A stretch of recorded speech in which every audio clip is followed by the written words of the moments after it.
Je m'appelle Joseph Morcel, je suis professeur émérite à l'Université Paris 1 Panthéon-Sorbonne. Je m'appelle Nicolas Perrault, je suis chargé de recherche au CNRS.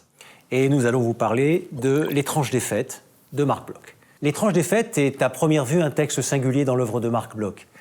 Écrit en 1940, en partie mis en forme en 1942, publié après son assassinat, il s'agit d'un témoignage direct sur la défaite des armées françaises face aux armées allemandes.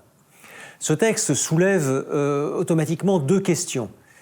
Pourquoi et comment un médiéviste de renom comme Marc Bloch choisit-il d'analyser un événement contemporain de lui, et en quoi cela est-il susceptible d'intéresser des historiens médiévistes d'aujourd'hui? Ce document, ce texte, nous conduit en fait directement à sa méthode historique. L'ouvrage se compose de 3 parties distinctes. Présentation du témoin, la déposition d'un vaincu et examen de conscience d'un Français. Dans les 2 premières parties, Bloch présente ce qu'il a vécu en tant que capitaine lors de la débâcle de 1940, tandis que la 3e partie est consacrée à un examen des causes profondes de la défaite. Cette structure n'est pas fortuite. Il s'agit d'une progression méthodique, puisque Bloch va de l'observation empirique dans les parties 1 et 2 à l'analyse historique à proprement parler dans la 3e partie. Bloch justifie son entreprise par un devoir moral. En tant que Français, il se sent obligé de rendre compte des causes de ce désastre. Non pour élucider le passé en tant que tel, ni par un goût pour une chronique, donc pour le « et si ça s'était passé autrement », mais par intérêt, par devoir en fait, vis-à-vis des générations à venir.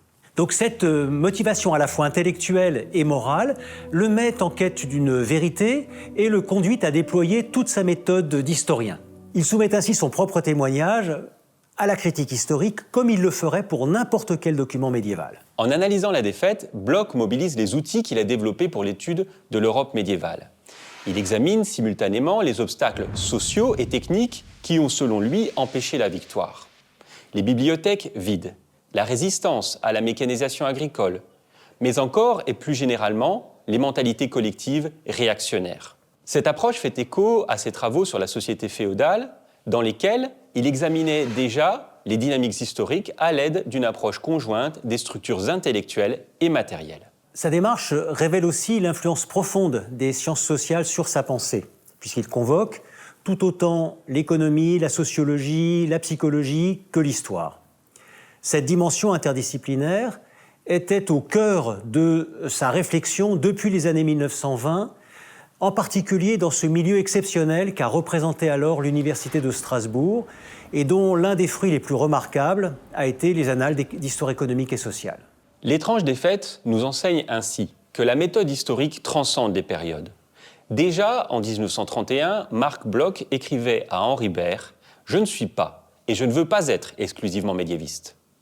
En appliquant les outils de la critique à son propre témoignage, Marc Bloch nous montre que ce qui prime dans la science historique, c'est la méthode, toujours par rapport à l'objet.